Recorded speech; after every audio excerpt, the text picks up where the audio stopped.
And these stories are very interesting from, there's a girl who's 24, who she's reaching out to the community through mathematics. I never even thought you can reach through out. mathematics. Imagine. Oh, she's calculating her steps to make her house. She's got like a calculator now. Wow. Did you listen to the Hot Breakfast this morning? Here's what you missed. Joining us live in the studio is Norah Muthoni Mumo of Go Gaga Experiential. She's co-founder, of course, and one of the nominees in the farming category, Anastasia Mulinge Mwende. Good to see you, ladies. Welcome to Hot 96. Thank you, Jeff. Norah, as always, welcome back. Thank you. The different thing about Zuri this year is that now you've started a foundation as well. Yes, we've started a foundation. We realized that over the years, we've not been able to go further into helping the women in terms of having a sustainable way of keeping up the engagement. And now through the foundation, we are able to get long-term partnerships with the different people that we are working with to ensure that the activities of the women are supported right through the year. And then it's also a good opportunity to make sure that all the women within our networks are able to also benefit from this. If you see through the years, including this year, we've had 887 submissions. So these women are women who require a platform where they can get supported, even though some of them did not make into the cut of being nominees. So by just pulling to these women and reaching out and seeing how we can assist them to better their initiatives, because they are all valid. There's no initiative that's not valid. What kind of initiatives do you have? Like, you can tell me some that didn't make it, some that did, Yes. some that still have potential.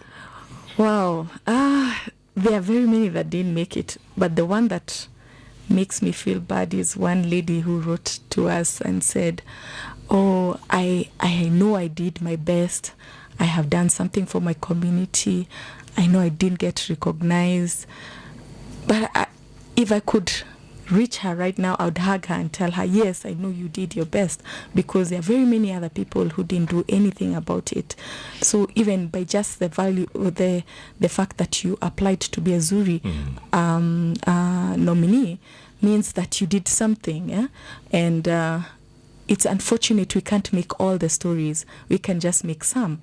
And I would want to tell her that next year, possibly, she can be part of the Zuri Awards. Because I feel like all these women are deserving. It's so hard to choose. How do you choose someone who has helped someone and say you are more deserving than the other? It's very difficult. So we try to highlight the stories that are key and the ones that the judges have felt have the next level. They can move to the next level with the support that we can give them. But that doesn't discount the ones who have not been put there. And these stories are very interesting from, there's a girl who's 24, who she's reaching out to the community through mathematics. I never even thought you can reach Through out. mathematics. Imagine. Oh, she's calculating her steps to make her house. She's got like a calculator now. Wow. Not calculating steps, but she realized that people are having a hard time with mathematics. She did actuarial science. And I guess, with all that brain of mathematics, there has to be a way you can demystify this beast. Wow. So she's created short courses on YouTube, and she's able to teach people mathematics. She has a following of 10,000 people on Facebook. Whoa. Yes. Nicholas, you people need like some mathematics lessons. I'm actually an actuarial scientist. Okay, I applied. Oh, wow. And they gave me a regret letter. But no one needs to know those details. Now, Anastasia Mulinge Mwende, you have a very interesting story. Tell us, you are a nominee this year, aren't you? Yes, I'm a nominee under the agricultural category. Okay, so what are you farming? I'm farming chili pepper. Chili pepper? Yes, chili pepper in Makueni. Sorry, I didn't bring for you flowers. I was giving flowers. Flowers or chili?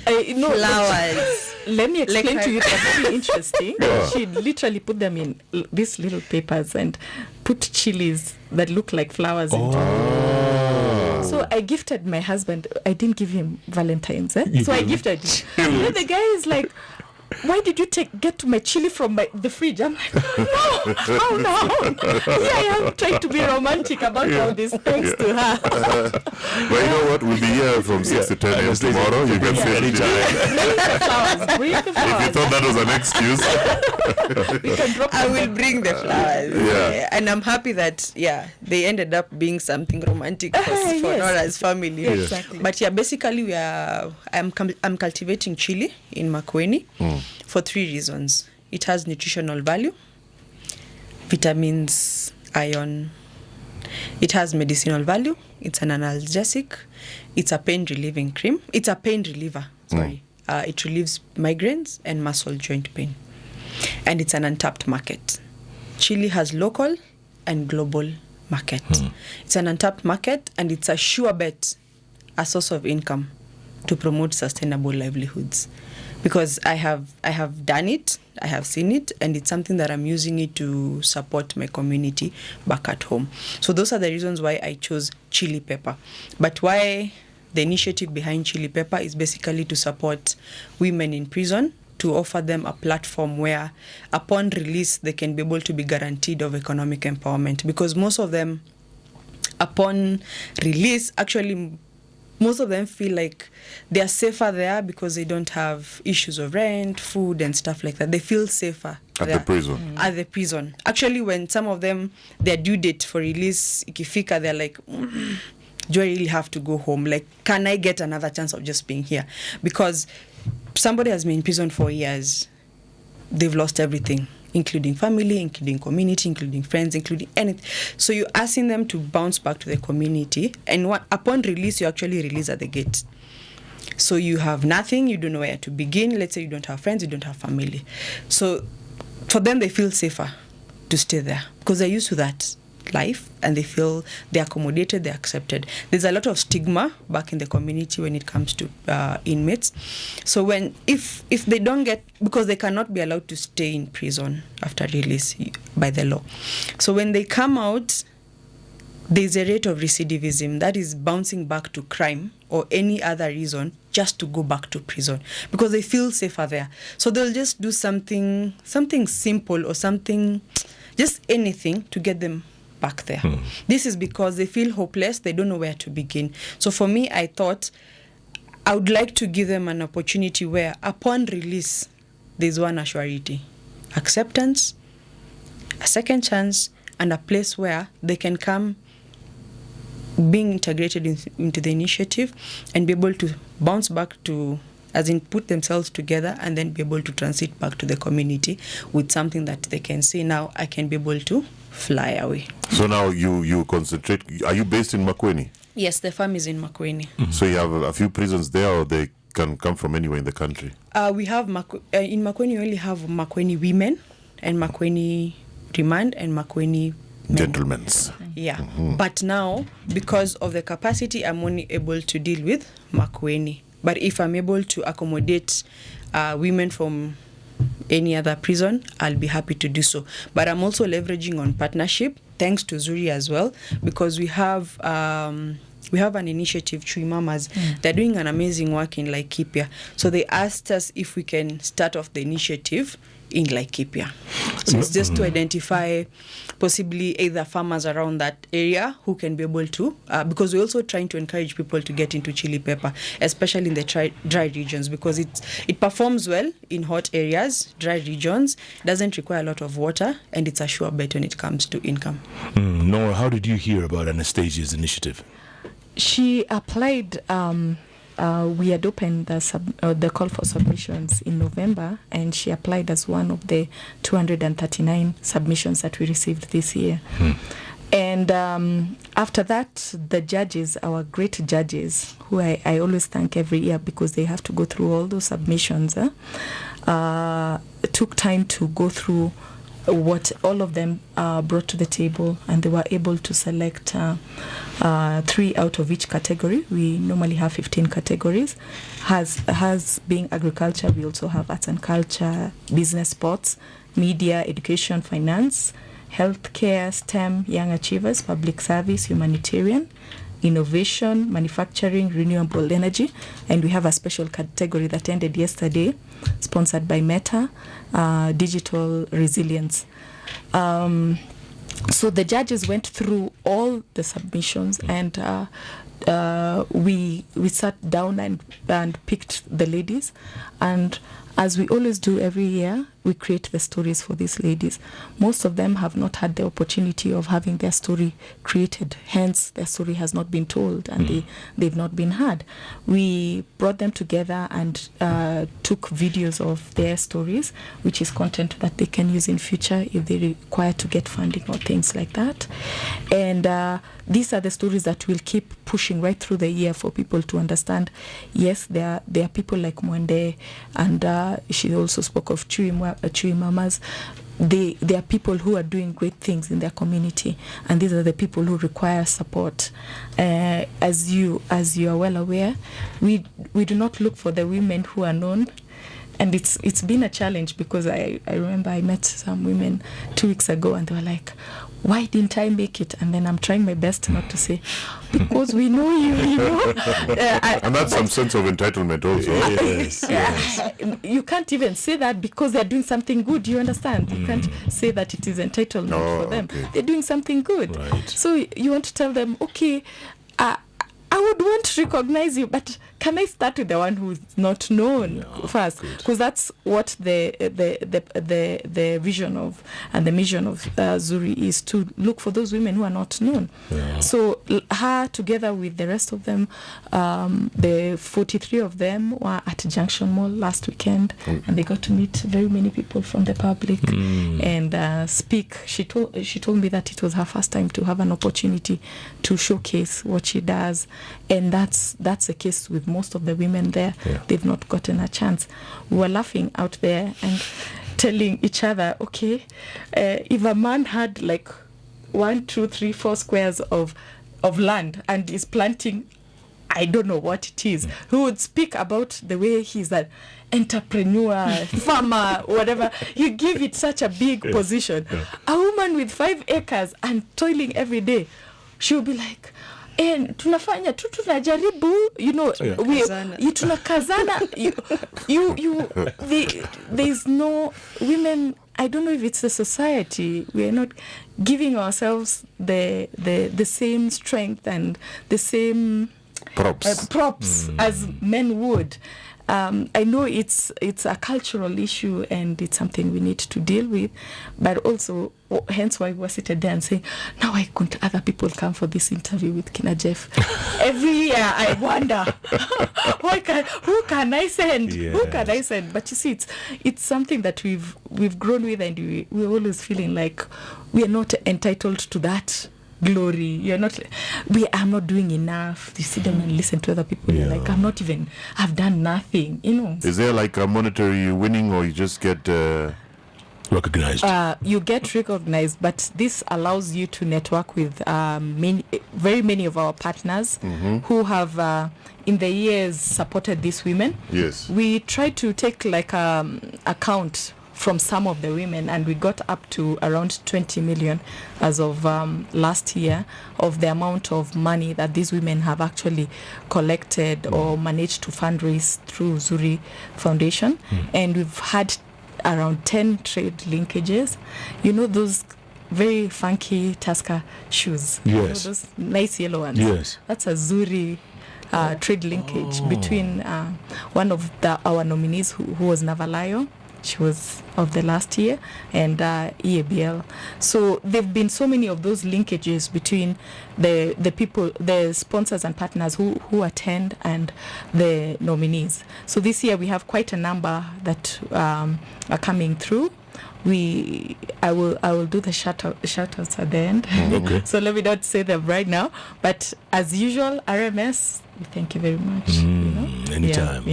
We're honored to be part of this event. Royal Media Services, Go Gaga Experiential, EABL is also among the sponsors. Fantastic. Yes. So Anastasia, getting to what you did, you said you needed to do something for the community. Yes. You felt you needed it.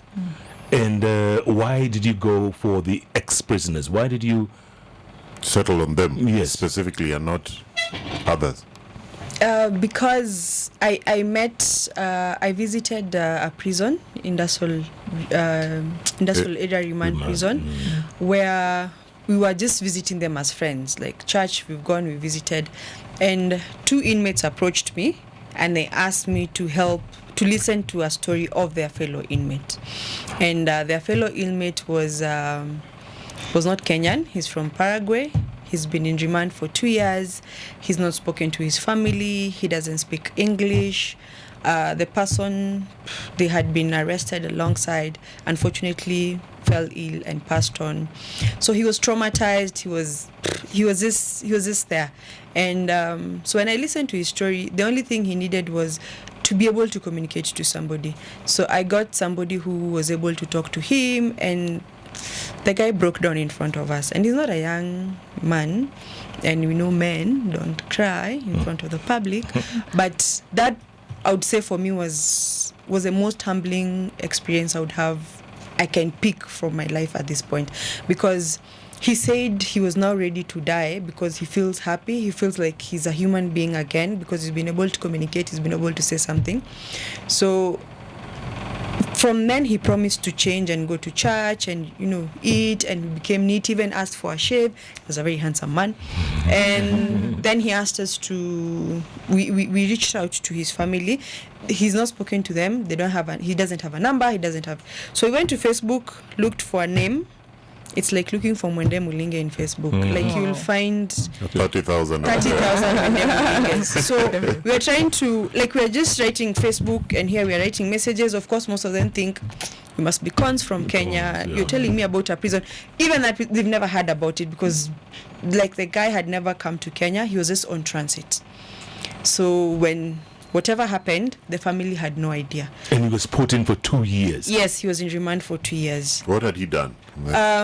Sadly, it was a drug traffic case. Has to be, But now, the person he was with was a main carrier. He was an accomplice. So the case wasn't like a deputy of sorts. Wow. Deputy carrier. Or a security of sorts. Deputy drug dealer. Yeah. So when I reached out, we fortunately were able to reach out to the brother, because now, thanks to the translator, now he was able to write in their language. So at least they felt a bit now comfortable. So at least we were able to reach out to his family. But now the family, they also said they thought he was dead because they've not heard from him. They don't know where he disappeared from, as in at what point. But then, so they told us they're coming from a very humble background, so they're not able to come to Kenya. So they asked us if we can just be there for him and keep updating them. So I promised myself that this is it was a defining moment for me, because I asked myself, this person didn't ask me for money.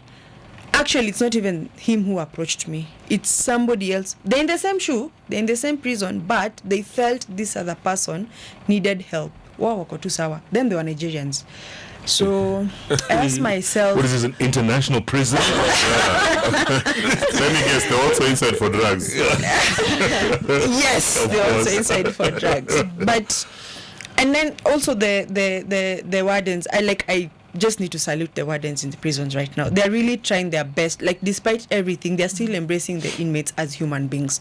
Because even the wardens were like, yes, please, just find a way of helping this person. The list of things you can do, just make this person, have a different perception of life at this point, because he had given up.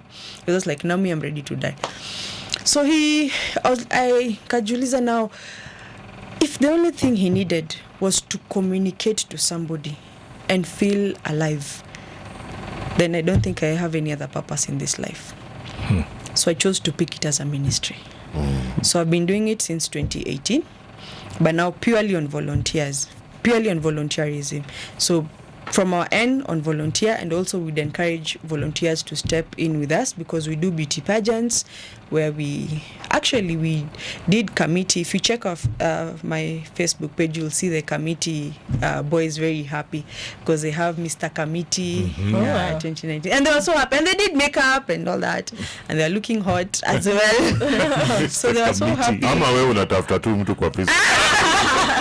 Na useme hiyo ndio initiative yako mwalimu. Okay, imagine those people. They just need, as in, just make those people feel like you can give them a second chance. You've won a heart, both men and female. So, because even the day I took you to when I took you to my medium prison, it was the first time. It was their first experience. So I even thought they wouldn't embrace it because I'm just a man, fashion show. But they really embraced it because we also do talent search. When at After Talents, we look for mentors who come and at least help them translate the skill or the talent to an income generating venture. So they embraced it. We went to Muthoni Women Prison, they embraced it. So for me, it was how am I able to have a full program, not only in prisons but also after prison, because yes, we'll go, we empower you with skills, we do beauty pageant, we give you goodies, or we make chapatis. They enjoy chapatis, and they are very good cooks, by the way. So we make chapatis the entire day, we have fun, but that's just momentarily, because after that, me, I'm gone home, you're still in prison.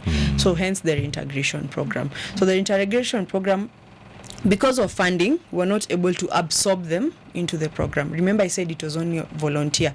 But now these people who are coming from prison, they need a platform where they're able to support themselves. Right. So what we do is we would, like last year, the winner would pick the winners, support the winners through reintegration. So the winner for last 2019 was released last year. So what we did is she developed an interest in salon while in prison. So we worked with her, and upon release, we established for her a salon, because that was her passion. Because now we didn't have any venture that would incorporate. Is she still doing it? Yes, she's still doing it. She's doing well? She's doing well, very well. And actually, the beauty about it is now she's also accommodating ex-inmates. Like as they leave, she can accommodate them there. They feel also safer to work together, in the same spirit, because they've been in the same shoes, they understand each other. So yes, she's doing very well. What happened to the guy from Paraguay? Did he go back home? Yes, he went back home. In the spirit of volunteerism, again, we always have lawyers who help us in pro bono stuff. So they helped us follow up the case and what they could, and we thank God he's back home in Paraguay. Wow, Has he stopped mambo za drugs ama mkumwambia kumwambia crime sipo drugs sipo? And unfortunately alienda Paraguay na hivyo ndo hatujamsikia tena. So but for us we did what we needed to do, and so I'm happy. But you guys, I mean, just to get this far is doing a lot, and Anastasia, I know for you, I mean, it's just incredible what you're doing. We would never have known these stories if it wasn't for Zuri. We would never have known that these stories exist. So, keep spreading the word, keep telling people. Datuma salamu. Yeah,